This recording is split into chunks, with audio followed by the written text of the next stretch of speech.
Welcome back to the channel, Dan's Thomas Classics. Yeah, another video from me straight away. It's not bad, eh? If you're wondering why I'm wrapped up so much, it is freezing. What's going on in Britain at the moment? It's like mid-April and I'm like wearing a snood and a beanie hat and body warmers. Madness. Anyway, I am back in the garage because DTC's in the garage, which is my original 996 proper track. Mad, crazy, lightweight, crazy car. Anyway, if you don't know it, I'll show you it. But it's back in the garage for body surgery. She's on a stage 2 of her diet. So I've already got quite a lot of weight off this car, but I'm going to show you now what I'm about to do because this is scary. Very brave. I don't know why I'm doing it. I do know why I'm doing it. Probably save another 50 kilos. Take a look. Yep, she's in pieces. So I've already done quite a lot of weight saving on this car. You know, those bucket seats versus the normal sports seats, a massive weight saving. Carbon fibre bonnet versus a normal metal bonnet is a massive weight saving. I've shed loads of weight with a lightweight Mini Cooper battery instead of the big Bosch batteries that normally go in here. I think that battery's 7.5 kilos versus the Bosch one, which was like 22 or something insane. I've removed the alarm system off the car. I know it sounds silly, but it's another kilo. Lighter weight coilover suspension, probably saved a few kilos there. Stripped out all the amplifier and CD multi-changer because I've taken out the entire audio system out of this car, including all the speaker pods, amps, wiring looms. Probably a good 8 or 10 kilos saving there. Airbag delete throughout, more savings there. I've just removed on this second stage the bumper bar because the cup cars don't run a bumper bar. Obviously, yeah, if you have a light bang, it just protects the tub, but if you have a big bang, it's going in anyway, isn't it? So I'll probably put a tow eye, a strap type tow eye on there, like the material type that thread through the bumpers.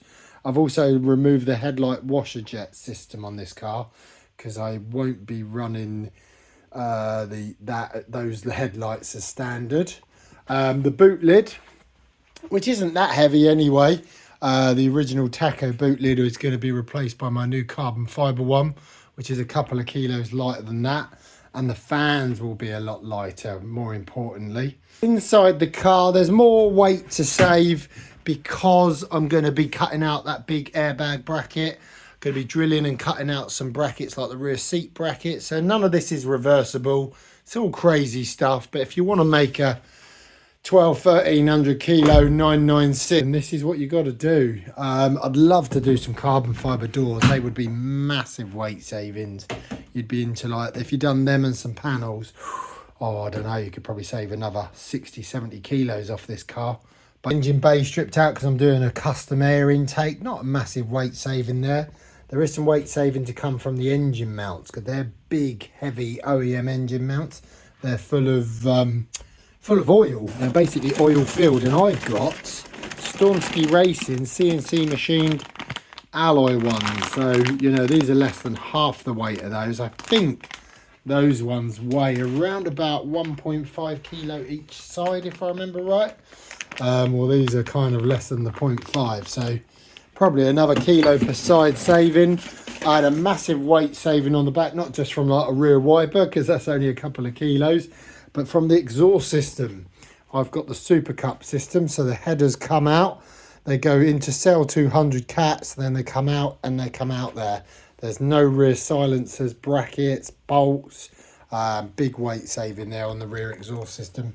You're probably talking about a 20 kilo weight saving there. So far, you know, we're probably in the realms of about 25 kg on the back.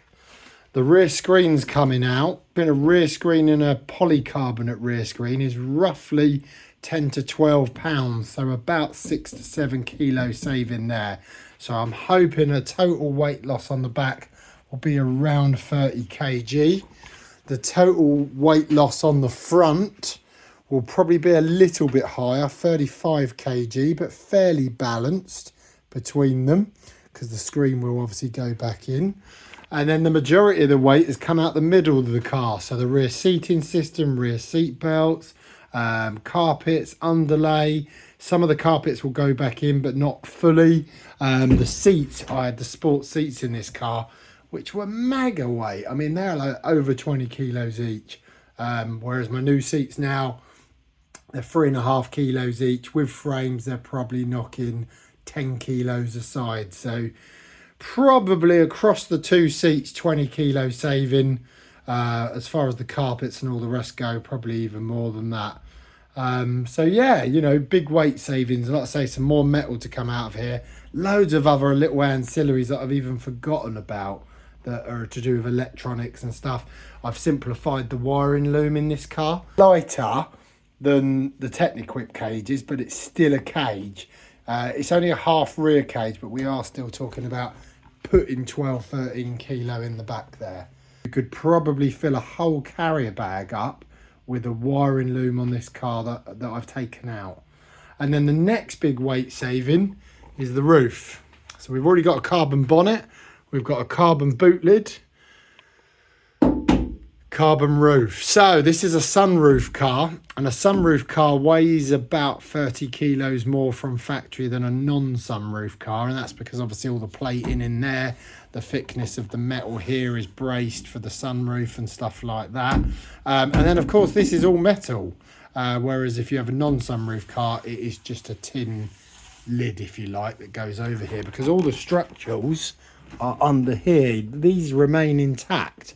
They're no different on sunroof or non-sunroof. All of these structurals are to do with the runners of the sunroof. Plus, obviously, you've got the motor. The bit that goes in the middle is so heavy. It's unbelievable. That panel must be like 8-10 kilos, maybe more, 12 kilos. I don't know why it's so heavy, but it's immensely heavy, immensely heavy. So all of that's going. The roof is getting drilled out. They're bonded and spot welded. And like a race car, she is having a carbon fibre roof. So that will save from the actual materials, as well as all roof mechanism and the sunroof mechanism. Overall, when I bought this car, regardless of what catalogues say, and these cars weigh 1380 or 1370 or etc., they're nonsense. They're all without fluids, without sunroof, without big wheels, without a body kit, without this, without that. The reality is, this car, when I bought it, I weighed this car and she was 1440. So I've set a target to build this car and make it 1300 kilos. So a 10% real time, 10% weight savings. So that's 140 kilos off of 1440, which is 10%. So that's my target. And I think with what I'm doing now, this final stage, I will get there. I'm fairly confident we'll get to 1300. I wouldn't be massively disappointed if it was 1309 or 1310. But I'd be very disappointed if I'm like 1360, 1370. But I'm hoping around about the 1300. These wheels are lighter three-piece wheels than the Porsche Sport Design wheels that were on here, but they're not the lightest wheel option I can have. There is some weight adding to the car. Not massive, but there is weight to add. Little fire extinguisher. Bigger brakes on the front. Panamera turbo rear discs. They are way heavier than the ones that were on there. I can't afford to go down the lines of the aluminium bell system and that yet. I will come back to that. That's a £5 conversion, but we'll save a lot of weight. And then, of course, a roll cage. Now, there's some weight that's gone on, but there's plenty that's come off. So I'm fairly confident that the 1440 will get to 1300. And now the second option is I wanted more power out of the car. Now the exhaust system on there is almost little to zero back pressure. So I'm fairly confident, and I can feel in throttle response, not just crazy noise, that already there is definitely more power. But we're not talking about 50 horsepower here, people. We're probably talking about 5 or 10. The induction systems on these cars, you can gain something, definitely throttle response and stuff, and there can sometimes be power losses from induction systems. mainly because the heat separation. K&N system, for example, the cone sits here, the air's coming through here, it's drawing the hot air in from the engine, so they actually say that some of those induction kits lose horsepower, not gain it. What I intend to do is, like the Cup and race cars, is a much shorter piped system, heat wrapped, insulated, so that hot air doesn't penetrate the pipe at all or the cone, and then an actual separation wall which keeps the hot air that side and the cool intake air this side, as well as modifying the carbon fibre boot lid, which is already slightly modified, to physically get more air in. So the first answer is to get more air in. Second answer is to separate these two compartments. So you've got a cool air section, which needs to be very well heat insulated from the engine on that side, and then keep the hot air out. Those two bits combined with the exhaust will see a horsepower increase. It probably, again, it won't be much. I'd love to get 10% out of this car, but in order to get 10%, because that would be 30 horsepower, you would need to remap the car, and then the next option then would be injectors.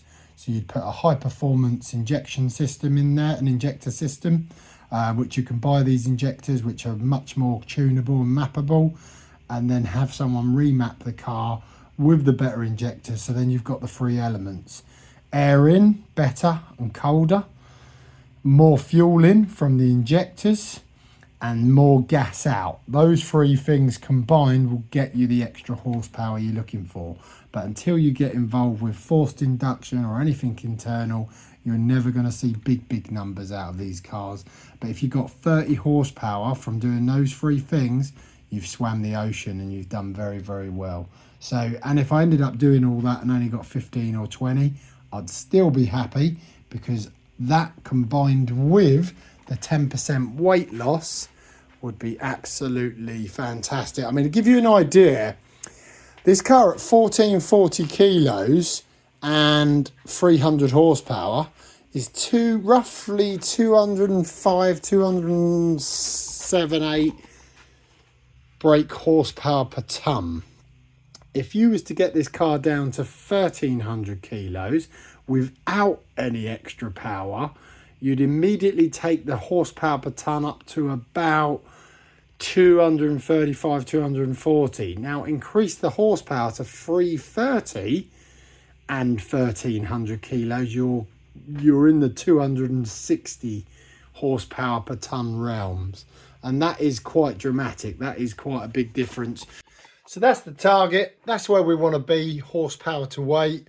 And, you know, with all of this, we should get there. You know, there's no reason why this car won't. I've seen people build these cars and get them 1,100-1,200 kilos, which is insane. I mean, they're no carpets, they got no panels, nothing.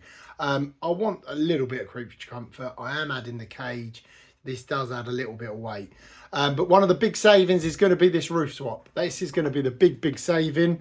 Not only is it going to be the big saving, it's from high up. So it's from the perfect place. It is a little bit crazy. It is a little bit scary. And, you know, I am going to take a roof off of my car, which obviously to some people is just frightening as hell. Like, oh, is that structural? How can you do that? Blah, blah, blah. Well, you'll see. So this is part one. Part two of this video will be the glass coming out and me drilling and heating up the bond and actually removing the roof skin from the car. And have I done this before? No.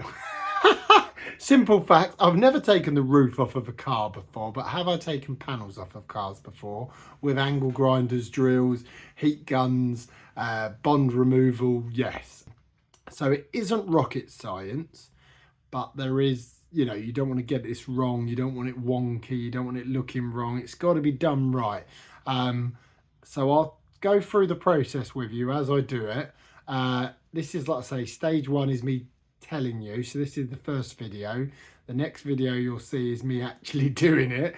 And then as we get into the third video, we should be bonding the carbon roof on by then. And then eventually you'll see these videos get to the point where this car's done and ready. I've got lots of other work to do on it. And let's get her down on the scale. I always had this in my mind. This was always my plan.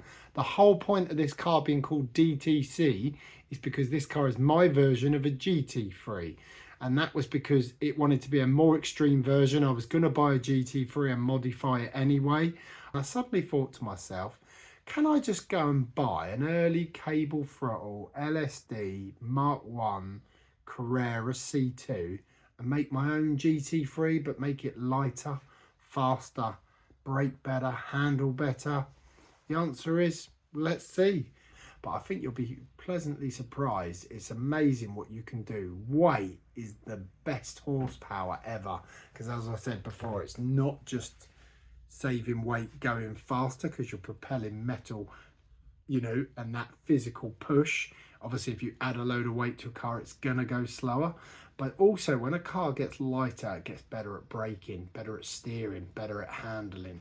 So there's lots of other characteristics there that come into it. So overall, as a motorsport thing, weight is the key.